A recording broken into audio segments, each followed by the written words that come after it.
इंदिरा गांधी की घल्लूघारे तो 3 महीने पहलों की एक इंटरव्यू है, वो सुनने वाली है। ਉਹਦੇ ਵਿੱਚ ਉਹ ਆਪ ਮੰਨਦੀ ਆ ਕਿ ਸਿੱਖ ਇੰਡੀਆ ਦੇ ਵਿੱਚ ਬਾਕੀ ਸਾਰੀਆਂ ਕੌਮਾਂ ਤੋਂ ਵੱਧ ਤੇਜ਼ੀ ਰਫ਼ਤਾਰ ਦੇ ਨਾਲ ਤਰੱਕੀ ਕਰ ਗਏ। ਇਸ ਗੱਲ ਦੀ ਖੁਸ਼ੀ ਨਹੀਂ ਸੀਗੀ, ਇਸ ਗੱਲ ਤੋਂ ਬੜਾ ਜੱਬ ਖੜ ਗਿਆ ਸੀਗਾ। ਜੋ ਇਹ ਕੋਈ ਵਕਤੀ ਕਾਰਨਾਂ ਕਰਕੇ, ਕਿਸੇ ਖਿਜ ਕਰਕੇ, ਕਿਸੇ ਦੀ ਨਿੱਜੀ ਰੰਜਿਸ਼ ਕਰਕੇ, ਜਾਂ ਕੋਈ ਦੋ ਪਾਰਟੀਆਂ ਦੇ ਟਕਰਾਅ ਕਰਕੇ, ਜਾਂ ਕਿਸੇ ਖਾਸ ਘਟਨਾਕ੍ਰਮ ਕਰਕੇ ਨਹੀਂ ਸੀ ਵਾਪਰਿਆ। ਇਹ ਹਮਲਾ ਬੇਸਿਕਲੀ ਸਿੱਖਾਂ ਦੀ ਜਿਹੜੀ ਸਮਰੱਥਾ ਖੜੀ ਹੋ ਰਹੀ ਸੀਗੀ, ਜਾਂ ਸਿੱਖਾਂ ਦੇ ਅੰਦਰ ਜਿਹੜਾ ਇੱਕ ਸਵੈਮਾਨ ਸੀਗਾ, ਉਹਨੂੰ ਤੋੜਨ ਦੇ ਵਾਸਤੇ ਵਾਪਰਿਆ। 2 ਸਾਲ ਦੇ ਵਿੱਚ ਜਿਹੜਾ ਦਿੱਲੀ ਤਖਤ ਦਾ ਅਸਲ ਰਾਜ ਕਰਨ ਵਾਲੇ ਸੀਗੇ, ਜਿਹੜੇ ਏਜੰਸੀਆਂ ਦੇ ਵਿੱਚ ਵੱਡੇ ਅਫਸਰ ਸੀਗੇ, ਡੀਪ ਸਟੇਟ, ਜਾਂ ਜਿਹੜੀ ਉਹਨਾਂ ਦੀ ਇੱਕ ਵਿਪਰ ਦੀ ਧਾਰਮਿਕ ਲੀਡਰਸ਼ਿਪ ਸੀਗੀ, ਜਾਂ ਕਾਂਗਰਸ ਦੀ ਪੋਲੀਟੀਕਲ ਲੀਡਰਸ਼ਿਪ ਸੀਗੀ ਵਿਪਰ ਦੀ, ਉਹਨੂੰ ਇਹ ਗੱਲ ਸਮਝ ਆ ਗਈ ਸੀਗੀ ਕਿ ਸਿੱਖ ਬਹੁਤ ਸਾਰੀਆਂ ਬੁਨਿਆਦੀ ਚੀਜ਼ਾਂ ਦੇ ਵਿੱਚ ਪਹਿਲਾਂ ਹੀ ਬਹੁਤ ਤਾਕਤਵਰ ਨੇ। ਇਹਨਾਂ ਨੇ 2 ਸਾਲ ਦੇ ਵਿੱਚ ਇਹ ਸਾਬਤ ਕਰ ਦਿੱਤਾ ਕਿ ਜੇ ਦਿੱਲੀ ਤਖਤ ਨੂੰ ਕੋਈ ਟੱਕਰ ਦੇ ਸਕਦਾ ਤਾਂ ਉਹ ਸਿੱਖ ਹੀ ਦੇ ਸਕਦੇ ਨੇ, ਜੇ ਉਹ ਅਕਾਲ ਤਖਤ ਸਾਹਿਬ ਦੀ ਅਗਵਾਈ ਚੱਲਣਗੇ। ਸੋ ਸਾਡੇ ਸਿਧਾਂਤ ਦੇ ਵਿੱਚ ਸਾਰਿਆਂ ਦੀ ਭਲਾਈ ਦਾ ਵਿਚਾਰ ਪਿਆ ਸੀ, ਨਿਮਾਣਿਆਂ ਨਿਤਾਣਿਆਂ ਦੀ ਧਿਰ ਬਣਨ ਦਾ ਵਿਚਾਰ ਪਿਆ ਸੀ, ਔਰ ਸਿੱਖਾਂ ਦੇ ਵਿੱਚ ਇਸ ਗੱਲ ਦੀ ਕਾਬਲੀਅਤ ਤੇ ਉਦਮ ਤੇ ਇਸ ਗੱਲ ਦਾ ਇਤਿਹਾਸ ਵੀ ਸੀਗਾ ਕਿ ਉਹ ਸਰਬੱਤ ਦੇ ਭਲੇ ਦੇ ਜਾਮਨ ਬਣ ਸਕਦੇ ਆ ਔਰ ਨਿਮਾਣਿਆਂ ਨਿਤਾਣਿਆਂ ਦੀ ਧਿਰ ਬਣ ਸਕਦੇ ਆ। ਵਿਪਰ ਜਿਹੜਾ ਉਹ ਇਹ ਗੱਲ ਸਮਝ ਗਿਆ ਸੀਗਾ ਕਿ ਜੇ ਹੁਣ ਸਿੱਖਾਂ ਨੂੰ ਬਹੁਤ ਛੇਤੀ ਕਿਸੇ ਬੜੇ ਜੰਗ ਦੇ ਵਿੱਚ ਅਸੀਂ ਨਾ ਗ੍ਰਹਿਣ ਕੀਤਾ ਤੇ ਬਹੁਤ ਛੇਤੀ ਇੰਡੀਆ ਦਾ ਜਿੰਨਾ ਵੀ ਨਿਮਾਣਾ ਨਿਤਾਣਾ, ਜਿੰਨਾ ਵੀ ਦਿੱਲੀ ਤਖਤ ਤੋਂ ਨਪੀੜਿਆ ਹੋਇਆ ਲੋਕ ਹੈ, ਉਹਨਾਂ ਨੇ ਸਿੱਖਾਂ ਨੂੰ ਦਿੱਲੀ ਦੀ ਬਾਦਸ਼ਾਹਤ ਦੀ ਕੁਰਸੀ 'ਤੇ ਬਿਠਾ ਦੇਣਾ। ਸੋ ਇਹ ਇੱਕ ਬੁਨਿਆਦੀ ਨੁਕਤਾ ਸੀਗਾ ਜਿਹਦੇ ਕਰਕੇ ਸਾਡੇ ਨਾਲ ਇਹ ਵਤੀਰਾ ਹੋਇਆ। ਇਹ ਗੱਲ ਤੁਹਾਡੇ ਮਨ ਦੇ ਵਿੱਚ ਵਸਣੀ ਚਾਹੀਦੀ, ਤੇ ਇਹ ਉਸੇ ਹੀ ਸਥਿਤੀ ਦੇ ਵਿੱਚ ਅੱਜ ਆਪਾਂ ਦੁਬਾਰਾ ਪਹੁੰਚ ਗਏ।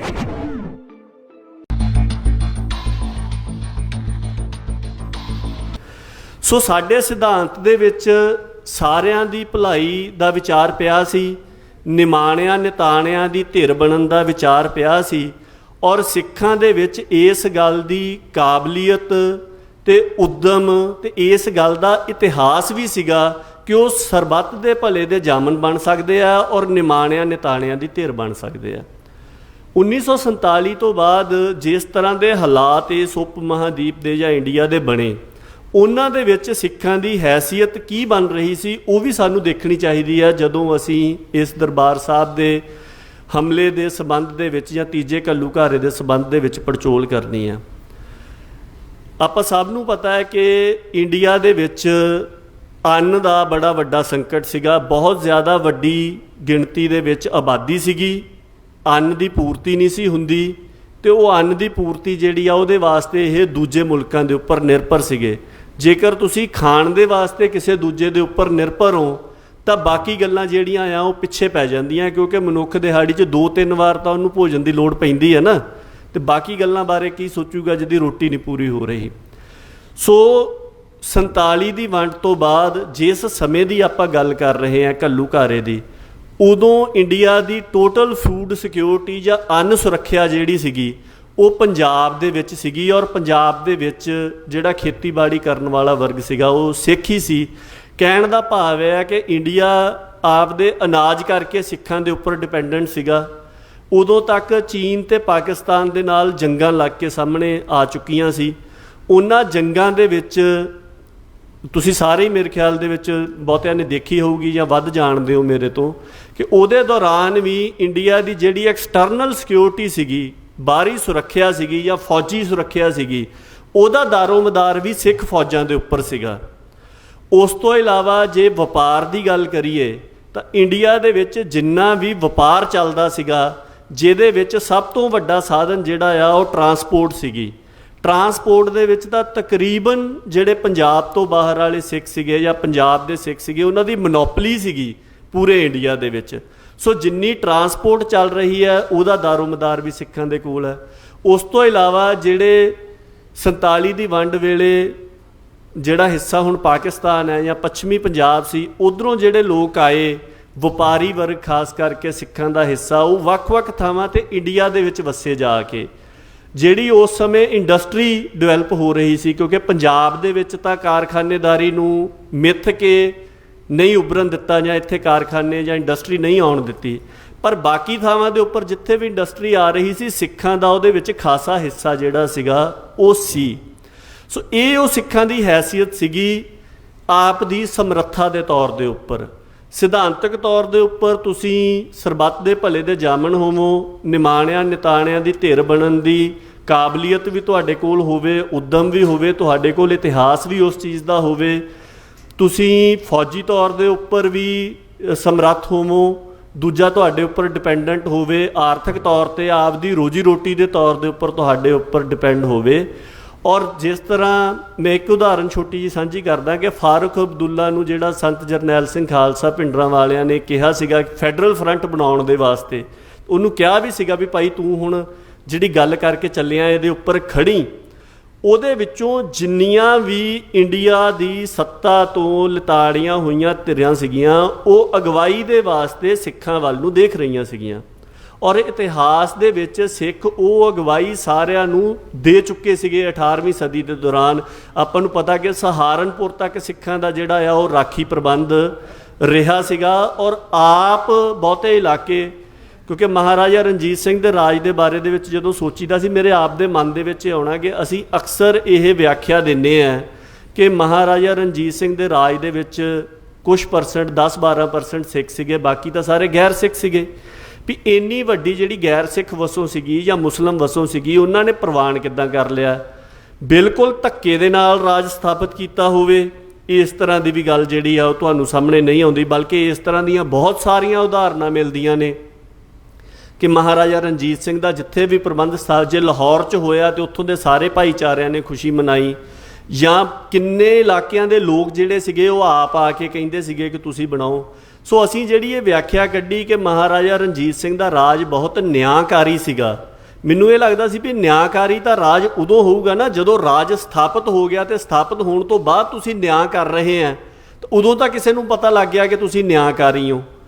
ਤੁਹਾਡਾ ਰਾਜ ਆਉਣ ਤੋਂ ਪਹਿਲਾਂ ਕਿਸੇ ਨੂੰ ਕਿੱਦਾਂ ਪਤਾ ਆ ਕਿ ਤੁਹਾਡਾ ਰਾਜ ਨਿਆਂਕਾਰੀ ਹੋਣਾ ਆ?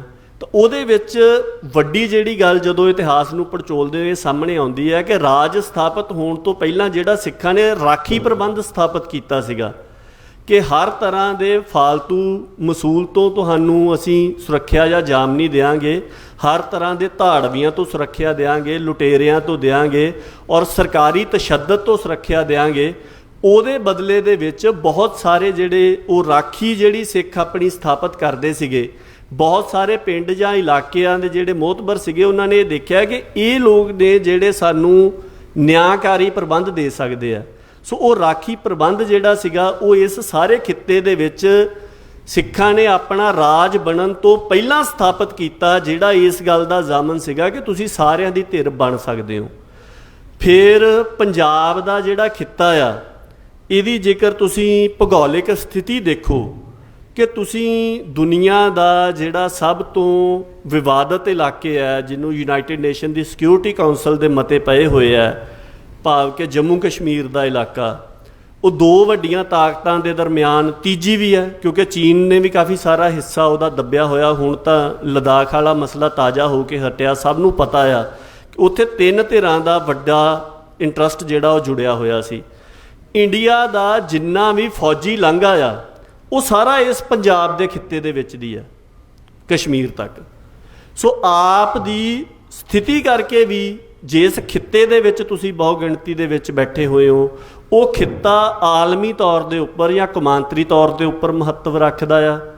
ਔਰ ਜਿਸ ਸਮੇਂ ਜਿਸ ਤਰ੍ਹਾਂ ਦੇ ਜੀਓਪੋਲੀਟੀਕਲ ਹਾਲਾਤ ਸੀਗੇ ਉਸ ਸਮੇਂ ਦੇ ਦੌਰਾਨ, ਉਹਦੇ ਵਿੱਚ ਸਿੱਖ ਇੱਕ ਬੜੀ ਵੱਡੀ ਤਾਕਤ ਬਣ ਕੇ ਆਉਂਦੇ ਸੀਗੇ। ਇੱਕ ਰਸ਼ੀਆ ਦਾ ਜਸੂਸ ਸੀਗਾ, ਜਦੋਂ ਸੋਵੀਅਤ ਰਸ਼ੀਆ ਟੁੱਟਿਆ ਤਾਂ ਉਹ ਕਾਫੀ ਸਾਰੇ ਟਰੱਕ ਜਿਹੜੇ ਆ ਉਹ ਦਸਤਾਵੇਜ਼ਾਂ ਦੇ ਭਰ ਕੇ ਉੱਥੋਂ ਲੈ ਗਿਆ ਸੀ। ਬਾਅਦ ਦੇ ਵਿੱਚ ਉਹਨੇ ਆਪਣੇ ਆਰਕਾਈਵ ਦੇ ਤੌਰ ਦੇ ਉੱਪਰ ਕਿਤਾਬਾਂ ਛਾਪੀਆਂ। ਜਦੋਂ ਉਹਨਾਂ ਕਿਤਾਬਾਂ ਨੂੰ ਦੇਖਦੇ ਆ ਤਾਂ ਉਹਦੇ ਵਿੱਚ ਇਹ ਗੱਲ ਸਾਹਮਣੇ ਆਉਂਦੀ ਹੈ ਕਿ ਰਸ਼ੀਆ ਦੀ ਜਿਹੜੀ ਏਜੰਸੀ ਸੀਗੀ KGB, ਉਹਨਾਂ ਨੇ CIA ਜਿਹੜੀ ਅਮਰੀਕਾ ਦੀ ਖੂਫੀਆ ਏਜੰਸੀ ਸੀ ਉਹਦੇ ਲੈਟਰ ਹੈਡ ਫੋਰਜ ਕਰਕੇ, ਭਾਵ ਨਕਲੀ ਤਿਆਰ ਕਰਕੇ, ਉਹਦੇ ਉੱਪਰ ਇੱਕ ਚਿੱਠੀ ਬਣਾਈ ਸੰਤ ਜਰਨੈਲ ਸਿੰਘ ਦੇ ਨਾਂ ਤੇ ਉਹ ਚਿੱਠੀ ਫਿਰ ਕਿਸੇ ਖਾਸ ਸੂਤਰਾਂ ਦੇ ਰਾਹੀਂ, ਜਿਨ੍ਹਾਂ ਦੇ ਉੱਪਰ ਇੰਦਰਾ ਗਾਂਧੀ ਭਰੋਸਾ ਕਰ ਸਕੇ, ਉਹਦੇ ਰਾਹੀਂ ਇੰਦਰਾ ਗਾਂਧੀ ਤੱਕ ਪਹੁੰਚਾਈ ਕਿ ਤਾਂ ਕਿ ਉਹਨੂੰ ਇਸ ਗੱਲ ਦਾ ਯਕੀਨ ਆਵੇ ਕਿ ਜਿਹੜਾ ਇਹ ਪੰਜਾਬ 'ਚ ਘਟਨਾਕ੍ਰਮ ਵਾਪਰ ਰਿਹਾ ਇਹਦੇ ਪਿੱਛੇ ਪਾਕਿਸਤਾਨ ਤੇ ਅਮਰੀਕਾ ਦੀ ਏਜੰਸੀ CIA ਦਾ ਹੱਥ ਹੈ। ਸੋ ਕਹਿਣ ਦਾ ਭਾਵ ਕਿ ਉਸ ਸਮੇਂ ਆਲਮੀ ਇੰਟਰਸਟ ਜਾਂ ਇੰਟਰਨੈਸ਼ਨਲ ਇੰਟਰਸਟ ਵੀ ਇਸ ਖਿੱਤੇ ਦੇ ਵਿੱਚ ਸ਼ਾਮਲ ਸੀਗੇ, ਜਿਨ੍ਹਾਂ ਸਾਰਿਆਂ ਦੇ ਵਿੱਚੋਂ ਜਦੋਂ ਆਪਾਂ ਵਿਚਾਰਦੇ ਹਾਂ ਤਾਂ ਅਜਿਹੇ ਹਾਲਾਤ ਦੇ ਵਿੱਚੋਂ ਇਹ ਕੋਈ ਵਕਤੀ ਕਾਰਨਾਂ ਕਰਕੇ, ਕਿਸੇ ਖਿਝ ਕਰਕੇ, ਕਿਸੇ ਦੀ ਨਿੱਜੀ ਰੰਜਿਸ਼ ਕਰਕੇ, ਜਾਂ ਕੋਈ ਦੋ ਪਾਰਟੀਆਂ ਦੇ ਟਕਰਾਅ ਕਰਕੇ, ਜਾਂ ਕਿਸੇ ਖਾਸ ਘਟਨਾਕ੍ਰਮ ਕਰਕੇ ਨਹੀਂ ਸੀ ਵਾਪਰਿਆ। ਇਹ ਹਮਲਾ ਬੇਸਿਕਲੀ ਸਿੱਖਾਂ ਦੀ ਜਿਹੜੀ ਸਮਰੱਥਾ ਖੜੀ ਹੋ ਰਹੀ ਸੀਗੀ, ਜਾਂ ਸਿੱਖਾਂ ਦੇ ਅੰਦਰ ਜਿਹੜਾ ਇੱਕ ਸਵੈਮਾਨ ਸੀਗਾ ਉਹਨੂੰ ਤੋੜਨ ਦੇ ਵਾਸਤੇ ਵਾਪਰਿਆ। ਮੈਂ ਥੋੜ੍ਹੀ ਜਿਹੀ, ਜੇ ਸਿੱਖ ਪੰਥ ਦੇ ਨਾਲ, ਖਾਲਸਾ ਪੰਥ ਦੇ ਨਾਲ, ਸਿੱਖ ਸੰਗਤ ਦੇ ਨਾਲ ਕਿਸੇ ਦਾ ਬੈਰ ਹੈ, ਕਿਸੇ ਇੱਕ ਸਮੂਹ ਦਾ, ਤਾਂ ਸਮਝੋ ਉਹ ਤੁਹਾਡੇ ਗੁਣਾਂ ਤੋਂ ਪ੍ਰਭਾਵਿਤ ਹੈ। ਅਤੇ ਉਹ ਗੁਣ ਸਾਨੂੰ ਲੱਭਣ ਦੀ ਬਹੁਤ ਜ਼ਰੂਰਤ ਹੈ ਕਿ ਕਿਹੜੇ ਗੁਣਾਂ ਕਰਕੇ ਸਾਡੇ 'ਤੇ ਇਹ ਹਮਲਾ ਹੋਇਆ। ਤਾਂ ਉਹ ਗੁਣ ਇਹ ਸੀਗਾ ਕਿ 47 ਤੇ ਹੱਲਿਆਂ ਤੋਂ ਬਾਅਦ ਜਦੋਂ ਇਸ ਖਿੱਤੇ ਦੇ ਵਿੱਚ ਬਹੁਤ ਵੱਡੇ ਪੱਧਰ ਦੇ ਉੱਤੇ ਰਾਜਨੀਤਿਕ ਉਥਲ-ਪੁਥਲ ਹੋਈ, ਜਿਹਦੇ ਵਿੱਚ ਸਭ ਤੋਂ ਵੱਡਾ ਨੁਕਸਾਨ ਸਿੱਖਾਂ ਨੇ ਝੱਲਿਆ। ਸਿੱਖਾਂ ਦੀਆਂ ਬੇਸ਼ੁਮਾਰ ਜਾਇਦਾਦਾਂ ਉੱਥੇ ਰਹਿ ਗਈਆਂ ਅਤੇ ਆਪਣੀ ਜਾਨ ਤੋਂ ਪਿਆਰੇ ਅਸਥਾਨ ਗੁਰਧਾਮ ਉੱਥੇ ਰਹਿ ਗਏ, ਜਿਹਦੇ ਕਰਕੇ ਬੜੀ ਅਸਹਿ ਪੀੜਾ 'ਚੋਂ ਲੰਘਣਾ ਪਿਆ। ਲੱਖਾਂ ਕਤਲ ਹੋਏ, ਸਾਡੀਆਂ ਮਾਵਾਂ ਭੈਣਾਂ ਧੀਆਂ ਦੀਆਂ ਬੇਇੱਜ਼ਤੀਆਂ ਹੋਈਆਂ, ਔਰ ਇੱਕ ਦੋ ਦਹਾਕੇ ਤੇ ਖਾਨਾ ਬਦੋਸ਼ਾਂ ਵਾਂਗੂ ਤੁਰਦੇ ਫਿਰਦੇ ਹੀ ਰਹਿਣਾ ਪਿਆ। ਤਾਂ ਪਰ 47 ਤੋਂ ਲੈ ਕੇ 77 ਤੱਕ ਆਉਂਦਿਆਂ ਇਸ ਤਰ੍ਹਾਂ ਦੇ ਕਿਹੜੇ ਗੁਣ ਸਾਡੇ 'ਚ ਪ੍ਰਗਟ ਹੋ ਗਏ, ਜਿਹਦੇ ਕਰਕੇ ਸਰਕਾਰ ਨੂੰ 77 ਤੋਂ ਬਾਅਦ ਤੁਸੀਂ ਦੇਖ ਲਓ ਕਿ ਸਾਹ ਨਹੀਂ ਲੈਣ ਦਿੱਤਾ ਮੁੜ ਕੇ ਸਰਕਾਰ ਨੇ, ਉਹ ਲਗਾਤਾਰ ਹੀ ਹਮਲੇ 'ਤੇ। ਉਹ ਗੁਣ ਜ਼ਰੂਰ ਆਪਾਂ ਨੂੰ ਪਛਾਣਨ ਦੀ ਲੋੜ ਹੈ। ਅਤੇ ਉਹ ਗੁਣ ਕਿਹੜਾ ਸੀਗਾ? ਬੁਨਿਆਦੀ ਗੁਣ ਇਹ ਸੀਗਾ ਕਿ 75 ਤੋਂ ਲੈ ਕੇ 77 ਤੱਕ ਸਿੱਖਾਂ ਦੇ ਜਿਹੜੇ ਮਹਾਰਾਜ ਨੇ ਸਿੱਖਾਂ ਨੂੰ ਪਾਤਸ਼ਾਹੀ ਬਖਸ਼ੀ, ਜਿਹੜੀ ਸਾਡੀ ਪਾਤਸ਼ਾਹੀ ਦਾ ਦਾਅਵਾ ਇਹ ਮਹਾਰਾਜ ਨੇ ਆਪਾਂ ਨੂੰ ਦਿੱਤਾ ਹੋਇਆ, ਅਤੇ ਉਹਦੇ ਨਕਸ਼ ਪ੍ਰਗਟ ਹੋਣੇ ਸ਼ੁਰੂ ਹੋ ਗਏ ਸੀਗੇ। ਉਸ ਪਾਤਸ਼ਾਹੀ ਦੇ ਨਕਸ਼ ਹਿੰਦੁਸਤਾਨ ਦੇ ਲੋਕਾਂ ਦੇ ਦਿਲਾਂ ਦੇ ਵਿੱਚ ਉਕਰਨ ਲੱਗ ਗਏ ਸੀਗੇ ਕਿ ਇਸ ਦਿੱਲੀ ਦੇ ਤਖਤ ਦੇ ਅਸਲ ਅਤੇ ਨਿਆਂ ਕਰਨਯੋਗ ਜਿਹੜੇ ਵਾਰਸ ਹੈ ਉਹ ਸਿੱਖ ਨੇ। ਉਹ ਨਕਸ਼ ਜਿਹੜੇ ਉੱਭਰਨ ਲੱਗ ਗਏ ਸੀਗੇ, ਉਸ ਤੋਂ ਪਰੇਸ਼ਾਨ ਹੋ ਕੇ ਇਹ ਜਿਹੜਾ ਦਿੱਲੀ ਤਖਤ ਹੈ, ਜਿਹਦਾ ਹੁਣ ਦੇ ਹਾਕਮ ਜਿਹੜੇ ਬਿੱਪਰ ਨੇ, ਉਹਨਾਂ ਨੇ ਇਹ ਹਮਲੇ ਦੀਆਂ ਬੇਅੰਤ ਬਣਾਈਆਂ ਨੇ। ਅਤੇ ਉਹ ਨਕਸ਼ ਕਿੱਦਾਂ ਲੋਕਾਂ ਦੇ ਮਨ ਦੇ ਵਿੱਚ ਉੱਭਰੇ, ਉਹਦੇ ਵਿੱਚ 4 ਚੀਜ਼ਾਂ ਗਿਣਨੀਆਂ ਬਹੁਤ ਜ਼ਰੂਰੀ ਨੇ। ਇੱਕ ਇਹ ਕਿ ਕਿਸੇ ਵੀ ਮੁਲਕ ਨੇ, ਕਿਸੇ ਵੀ ਸਮਾਜ ਨੇ ਜੇ ਸੁੱਖ ਦਾ ਜੀਵਨ ਜੀਣਾ ਤਾਂ ਸਭ ਤੋਂ ਬੁਨਿਆਦੀ ਲੋੜ 2 ਵਕਤ ਦੀ ਰੋਟੀ ਦੀ ਆ। ਸਿਰ 'ਤੇ ਛੱਤ ਨਾ ਹੋਏ ਤਾਂ ਸਰ ਜਾਂਦਾ, ਕੱਪੜਾ ਵੀ ਥੋੜ੍ਹਾ ਮਿਲ ਜਾਏ, ਤਨ ਢੱਕਣ ਜੋਗਾ ਹੀ ਮਿਲ ਜਾਏ, ਖੁਆਇਸ਼ ਅਨੁਸਾਰ ਨਾ ਮਿਲੇ ਤਦ ਵੀ ਸਰ ਜਾਂਦਾ, ਪਰ 2 ਵਕਤ ਦੀ ਰੋਟੀ ਨਾ ਮਿਲੇ ਤਾਂ ਅਗਲਾ ਸੂਰਜ ਸੌਖਾ ਨਹੀਂ ਚੜ੍ਹਦਾ ਹੈ। ਤਾਂ ਸਭ ਤੋਂ ਬੁਨਿਆਦੀ ਚੀਜ਼ ਹੈ ਜਿਹੜੀ ਸਮਾਜ ਨੂੰ ਚੈਨ ਦੇ ਨਾਲ ਜਿਉਂਦਾ ਰੱਖਣ ਦੇ ਲਈ, ਚੈਨ ਦੇ ਨਾਲ ਚੱਲਣ ਲਈ, ਉਹ 2 ਵਕਤ ਦੀ ਰੋਟੀ। ਅਤੇ ਉਹ 2 ਵਕਤ ਦੀ ਰੋਟੀ ਦੇ ਲਈ ਹਿੰਦੁਸਤਾਨ ਸਾਰਾ 75 ਤੱਕ ਜਾਂਦਿਆਂ 70 ਤੱਕ ਜਾਂਦਿਆਂ ਸਿੱਖਾਂ 'ਤੇ ਨਿਰਭਰ ਹੋ ਗਿਆ ਸੀਗਾ, ਅਤੇ ਅੱਜ ਤੱਕ ਨਿਰਭਰ ਹੈ। ਜੇ 2 ਵਕਤ ਦੀ ਰੋਟੀ ਮਿਲ ਜਾਏ ਤੁਹਾਨੂੰ, ਉਸ ਤੋਂ ਬਾਅਦ ਤੁਹਾਡੀ ਖੁਸ਼ਹਾਲੀ ਦੀ ਵਾਰੀ ਆਉਂਦੀ ਹੈ। ਖੁਸ਼ਹਾਲੀ ਦਾ ਆਧਾਰ ਹਰੇਕ ਸਮਾਜ ਦੇ ਵਿੱਚ ਵਪਾਰ ਹੁੰਦਾ, ਅਤੇ ਵਪਾਰ ਦਾ ਆਧਾਰ ਟਰਾਂਸਪੋਰਟੇਸ਼ਨ ਹੈ। ਤੁਸੀਂ ਕੋਈ ਵੀ ਚੀਜ਼ ਮੈਨੂਫੈਕਚਰ ਕਰ ਲਈ, ਬਣਾ ਲਈ, ਉਹ ਜਿੱਥੇ ਫੈਕਟਰੀ ਆ ਉੱਥੇ ਨਹੀਂ ਵਿਕਣੀ ਹੈ, ਉਹ ਵੇਚਣ ਲਈ ਕਿਤੇ ਲੈ ਕੇ ਜਾਣੀ ਪੈਣੀ, ਅਤੇ ਉਹਦੇ ਲਈ ਟਰਾਂਸਪੋਰਟੇਸ਼ਨ ਚਾਹੀਦੀ ਹੈ। ਅਤੇ ਜੋ 47 ਤੋਂ ਲੈ ਕੇ 75 ਤੱਕ ਟਰਾਂਸਪੋਰਟੇਸ਼ਨ ਦਾ ਮੋਡ ਡਿਵੈਲਪ ਹੋਇਆ, ਮੋਟਰ ਗੱਡੀਆਂ ਦਾ, ਸਿੱਖਾਂ ਦੀ ਟੋਟਲ ਮੋਨੋਪਲੀ ਸੀਗੀ ਉਹਦੇ 'ਚ। ਇਕੱਲੇ ਪੰਜਾਬ 'ਚ ਨਹੀਂ, ਇਕੱਲੇ ਨਾਰਥ ਇੰਡੀਆ 'ਚ ਨਹੀਂ, ਬਿਲਕੁਲ ਪੂਰਬ ਈਸਟ ਦੇ ਵਿੱਚ ਚਲੇ ਜਾਓ, ਚਾਹੇ ਦੁਰਗ ਹੈ, ਚਾਹੇ ਕਲਕੱਤਾ, ਚਾਹੇ ਉੱਥੇ ਦੀਆਂ ਖਾਨਾਂ ਨੇ, ਚਾਹੇ ਦੱਖਣ ਦੇ ਵਿੱਚ ਚਲੇ ਜਾਓ, ਨਾਗਪੁਰ ਹੈ, ਚਾਹੇ ਤਾਮਿਲਨਾਡੂ ਤੱਕ ਚਲੇ ਜਾਓ, ਚੇਨਈ ਤੱਕ। ਲੁਧਿਆਣੇ ਜ਼ਿਲ੍ਹੇ ਦੇ ਵਿੱਚ ਤੇ ਜਿਹੜੇ ਤੁਸੀਂ ਰਹਿੰਦੇ ਹੋ ਤੁਹਾਨੂੰ ਤਾਂ ਖਾਸ ਪਤਾ ਹੋਣਾ ਕਿ ਲੁਧਿਆਣੇ ਜ਼ਿਲ੍ਹੇ ਦੇ ਤਾਂ ਬਹੁਤ ਸਾਰੇ ਲੋਕਾਂ ਦੀ ਮਨੋਪਲੀ ਸੀਗੀ ਇਸ ਕਿੱਤੇ ਦੇ ਵਿੱਚ। ਤਾਂ ਟ੍ਰੇਡ ਚੱਲਣਾ ਟਰਾਂਸਪੋਰਟੇਸ਼ਨ ਦੇ ਸਿਰ ਤੇ, ਉਹਦੇ ਵਿੱਚ ਸਿੱਖਾਂ ਦੀ ਟੋਟਲ ਮਨੋਪਲੀ ਸੀਗੀ ਇੰਡੀਆ 'ਚ। ਜੇ ਖੁਸ਼ਹਾਲੀ ਵੀ ਹੋ ਜਾਏ ਤਾਂ ਫਿਰ ਉਸ ਤੋਂ ਅਗਲਾ ਮਸਲਾ ਕਿਸੇ ਵੀ ਸਮਾਜ ਲਈ ਉਦੋਂ ਆਉਂਦਾ ਹੁੰਦਾ ਵੀ ਜਦ ਸਮਾਜ ਖੁਸ਼ਹਾਲ ਹੋਣ ਲੱਗ ਜਾਏ ਤਾਂ ਫਿਰ ਬਾਹਰੀ ਹਮਲੇ ਹੁੰਦੇ। ਤਾਂ ਬਾਹਰੀ ਹਮਲੇ ਕਿਹਨੇ ਡਿਫੈਂਡ ਕਰਨੇ? ਉਹ ਫੌਜ ਨੇ ਕਰਨੇ ਹੁੰਦੇ। ਅਤੇ ਜਿਸ ਤਰੀਕੇ ਦੀ 47 ਦੇ ਵਿੱਚ ਤੱਕ ਫੌਜ ਦਾ ਹਿਸਾਬ ਹੋਰ ਸੀਗਾ, ਉਹ ਬਹੁਤ ਸਧਾਰਨ ਜਿਹਾ ਹੀ ਹੁੰਦਾ ਸੀਗਾ। 47 ਤੋਂ ਲੈ ਕੇ 75 ਤੱਕ ਜਿਸ ਤਰੀਕੇ ਦੇ ਨਾਲ ਵਿਗਿਆਨ ਨੇ, ਤਕਨੀਕ ਨੇ ਤਰੱਕੀ ਕੀਤੀ, ਉਦੋਂ ਤੱਕ ਫੌਜ ਦੇ ਵਿੱਚ ਲੜਨ ਦੇ ਨਵੇਂ ਤਰੀਕੇ ਆਏ। ਏਅਰ ਫੋਰਸ ਦਾ ਬੜਾ ਮਹੱਤਵ ਵੱਧ ਗਿਆ ਅਤੇ ਸਿੱਖਾਂ ਦੀ ਸਾਰੀ ਨਿਰਭਰਤਾ ਏਅਰ ਫੋਰਸ ਦੇ ਵਿੱਚ ਸਿੱਖਾਂ 'ਤੇ ਸੀਗੀ ਇੰਡੀਆ ਦੀ। ਆਰਮੀ ਦੇ ਵਿੱਚ ਤਾਂ ਪਹਿਲਾਂ ਤੋਂ ਹੀ ਸਿੱਖ ਸੀਗੇ। ਤਾਂ ਜੇ ਕੋਈ ਬਾਹਰੀ ਐਗਰੈਸ਼ਨ ਹੁੰਦਾ ਤਾਂ ਉਹਨੂੰ ਡਿਫੈਂਡ ਕਰਨ ਦੇ ਲਈ ਵੀ ਇੰਡੀਆ ਦੀ ਸਾਰੀ ਨਿਰਭਰਤਾ ਸਿੱਖਾਂ 'ਤੇ ਸੀਗੀ, ਜਿਹੜੀ ਅੱਜ ਵੀ ਹੈ। ਜਿਹੜਾ ਥੋਕ ਦਾ ਵਪਾਰ ਹੈ ਇੰਡੀਆ ਦਾ, ਜਿੰਨਾ ਪਾਕਿਸਤਾਨ ਤੋਂ ਵਪਾਰੀ ਆਇਆ, ਸਿੱਖ ਵਪਾਰੀ ਆਇਆ, ਉਸ ਨੇ ਸਾਰੇ ਇੰਡੀਆ ਦੇ ਸ਼ਹਿਰਾਂ ਦੇ ਵਿੱਚ ਗਏ ਅਤੇ ਜਿਹੜੇ ਥੋਕ ਦੇ ਵੱਡੇ ਵਪਾਰੀ ਸੀਗੇ ਉਹਦੇ ਵਿੱਚ ਵੀ ਸਿੱਖਾਂ ਦਾ ਇੱਕ ਅਹਿਮ ਹਿੱਸਾ ਬਣ ਗਿਆ ਸੀਗਾ। ਜੇ ਮਨੋਪਲੀ ਨਹੀਂ ਸੀਗੀ ਬਟ ਵੱਡਾ ਅਹਿਮ ਹਿੱਸਾ ਬਣ ਗਿਆ ਸੀਗਾ। ਜੇ ਅਫਸਰਾਂ ਦੀ ਗੱਲ ਕਰਨੀ ਸਿਵਲ ਦੇ, ਜਿੱਥੇ ਵੀ ਕ੍ਰਾਈਸਿਸ ਹੋਏ ਅਤੇ ਸਿੱਖਾਂ ਦੇ ਅਫਸਰਾਂ ਨੂੰ ਭੇਜਣਾ ਪੈਂਦਾ ਸੀਗਾ। ਐਫੀਸ਼ੀਐਂਟ ਅਫਸਰ ਸਿੱਖਾਂ 'ਚੋਂ ਹੀ ਆਉਂਦੇ ਸੀਗੇ। ਤਾਂ ਇੰਡੀਆ ਇਨ ਜਨਰਲ ਜਿਹੜੀਆਂ ਸਭ ਤੋਂ ਬੁਨਿਆਦੀ ਚੀਜ਼ਾਂ ਸੀਗੀਆਂ ਉਹਨਾਂ ਦੇ ਮਸਲੇ 'ਚ ਸਿੱਖਾਂ 'ਤੇ ਹੀ ਨਿਰਭਰ ਹੋ ਗਿਆ ਸੀਗਾ। ਇੰਦਰਾ ਗਾਂਧੀ ਦੀ ਘੱਲੂਘਾਰੇ ਤੋਂ 3 ਕੁ ਮਹੀਨੇ ਪਹਿਲਾਂ ਦੀ ਇੱਕ ਇੰਟਰਵਿਊ ਆ, ਉਹ ਸੁਣਨ ਵਾਲੀ। ਉਹਦੇ ਵਿੱਚ ਉਹ ਆਪ ਮੰਨਦੀ ਆ ਕਿ ਸਿੱਖ ਇੰਡੀਆ ਦੇ ਵਿੱਚ ਬਾਕੀ ਸਾਰੀਆਂ ਕੌਮਾਂ ਤੋਂ ਵੱਧ ਤੇਜ਼ੀ ਰਫ਼ਤਾਰ ਦੇ ਨਾਲ ਤਰੱਕੀ ਕਰ ਗਏ। ਇਸ ਗੱਲ ਦੀ ਖੁਸ਼ੀ ਨਹੀਂ ਸੀਗੀ, ਇਸ ਗੱਲ ਤੋਂ ਬੜਾ ਜੱਬ ਖੜ ਗਿਆ ਸੀਗਾ। ਇਹ ਸਾਰੀਆਂ ਨਿਰਭਰਤਾ ਜਿਹੜੀਆਂ ਸੀਗੀਆਂ ਉਹ ਉਹਦੇ ਤੋਂ ਖਤਰਾ ਉਹਨਾਂ ਨੂੰ ਉਦੋਂ ਬਹੁਤ ਜ਼ਿਆਦਾ ਵੱਧ ਗਿਆ ਜਦੋਂ 75 ਦੇ ਵਿੱਚ ਐਮਰਜੈਂਸੀ ਲੱਗੀ। ਐਮਰਜੈਂਸੀ ਸਾਰੀ ਇੰਡੀਆ 'ਚ ਹੀ ਲੱਗੀ, ਇਕੱਲੇ ਪੰਜਾਬ 'ਚ ਨਹੀਂ ਲੱਗੀ ਜਾਂ ਸਿੱਖਾਂ 'ਤੇ ਨਹੀਂ ਲੱਗੀ। ਉਹਦਾ ਵਿਰੋਧ ਕਾਂਗਰਸ ਪਾਰਟੀ ਤੋਂ ਬਿਨਾਂ ਸਾਰਿਆਂ ਨੇ ਕੀਤਾ, ਚਾਹੇ ਉਹ ਖੇਤਰੀ ਪਾਰਟੀਆਂ ਸੀਗੀਆਂ, ਚਾਹੇ ਧਰਮ ਆਧਾਰਿਤ ਪਾਰਟੀਆਂ ਸੀਗੀਆਂ, ਚਾਹੇ ਖੱਬੇ ਪੱਖੀ ਪਾਰਟੀਆਂ ਸੀਗੀਆਂ, ਚਾਹੇ ਹੁਣ ਵਾਲੀ ਜਿਹੜੀ BJP ਇਹ ਜਨਸੰਘ ਸੀਗੀ ਉਦੋਂ, ਚਾਹੇ ਇਹ ਸੀਗੀ, ਹਰੇਕ ਨੇ ਕੀਤਾ।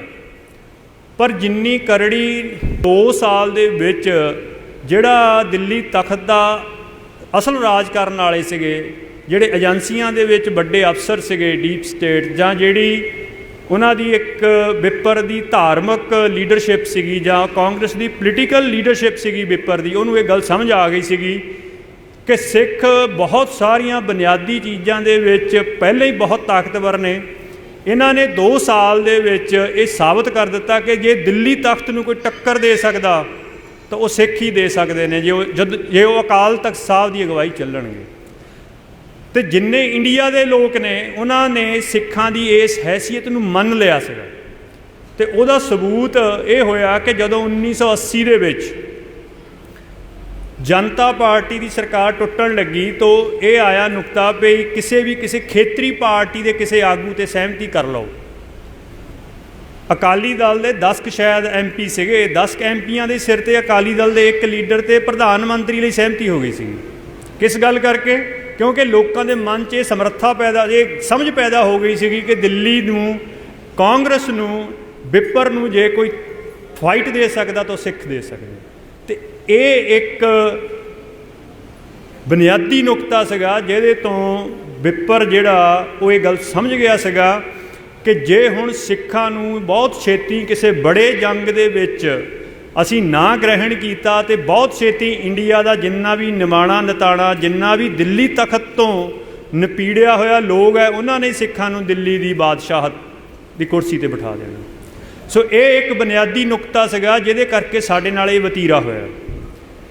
ਇਹ ਗੱਲ ਤੁਹਾਡੇ ਮਨ ਦੇ ਵਿੱਚ ਵਸਣੀ ਚਾਹੀਦੀ ਅਤੇ ਇਹ ਉਸੇ ਹੀ ਸਥਿਤੀ ਦੇ ਵਿੱਚ ਅੱਜ ਆਪਾਂ ਦੁਬਾਰਾ ਪਹੁੰਚ ਗਏ। ਜਿਸ ਤਰੀਕੇ ਦੇ ਨਾਲ 77 ਤੱਕ ਸਿੱਖਾਂ ਦੀ ਅਜ਼ਮਤ ਇਸ ਪੂਰੇ ਖਿੱਤੇ ਦੇ ਵਿੱਚ ਪੂਰੀ ਬੁਲੰਦੀ 'ਤੇ ਸੀਗੀ, ਅੱਜ ਵੀ ਲਗਭਗ ਉੱਥੇ ਹੀ ਚਲੀ ਗਈ। ਜਿਨ੍ਹਾਂ ਗੱਲਾਂ ਕਰਕੇ ਇੰਡੀਆ ਸਿੱਖਾਂ 'ਤੇ ਨਿਰਭਰ ਉਦੋਂ ਸੀਗਾ, ਉਹਨਾਂ ਗੱਲਾਂ ਕਰਕੇ ਇੰਡੀਆ ਸਿੱਖਾਂ 'ਤੇ ਅੱਜ ਵੀ ਨਿਰਭਰ ਹੈ। ਬਹੁਤ ਕੋਸ਼ਿਸ਼ ਕੀਤੀ ਉਹਨਾਂ ਨੇ ਆਰਮੀ ਦੇ ਵਿੱਚ ਰਿਕਰੂਟਮੈਂਟ ਬਦਲਣ ਦੀ, ਬੜੀ ਕੋਸ਼ਿਸ਼ ਕੀਤੀ ਖੇਤੀ ਨੂੰ ਢਾਹ ਲਾਉਣ ਦੀ, ਉਸ ਤੋਂ ਬਾਅਦ ਕੋਈ ਐਗਰੋ ਇੰਡਸਟਰੀ ਨਹੀਂ ਦਿੱਤੀ, ਸਾਰੀ ਖੇਤੀ ਤਬਾਹ ਕਰਨ ਦੇ ਲਈ ਕੋਈ ਕਸਰ ਨਹੀਂ ਛੱਡੀ, ਪਾਣੀ ਸਾਰੇ ਲੁੱਟ ਲਏ, ਪਰ ਫਿਰ ਵੀ ਪੰਜਾਬ ਤੋਂ ਨਿਰਭਰਤਾ ਉਹ ਖਤਮ ਨਹੀਂ ਕਰ ਸਕਿਆ ਜੀ।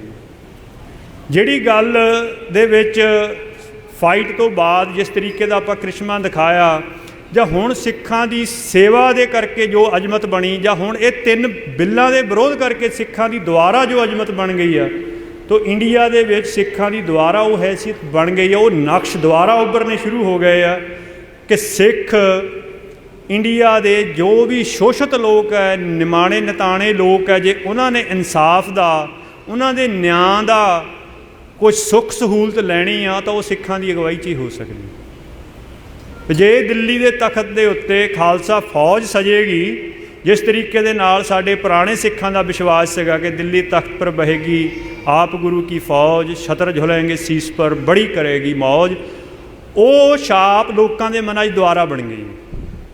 ਸੋ ਇਸ ਕਰਕੇ ਹੁਣ ਤੁਸੀਂ ਇਹ ਯਕੀਨ ਮੰਨਿਓ ਕਿ ਸਿੱਖਾਂ ਲਈ ਆਉਣ ਵਾਲੇ ਦਿਨ ਸੌਖੇ ਨਹੀਂ ਹਨ, ਦੁਆਰਾ ਪਰਖਾਂ ਦੇ ਦਿਨ ਨੇ।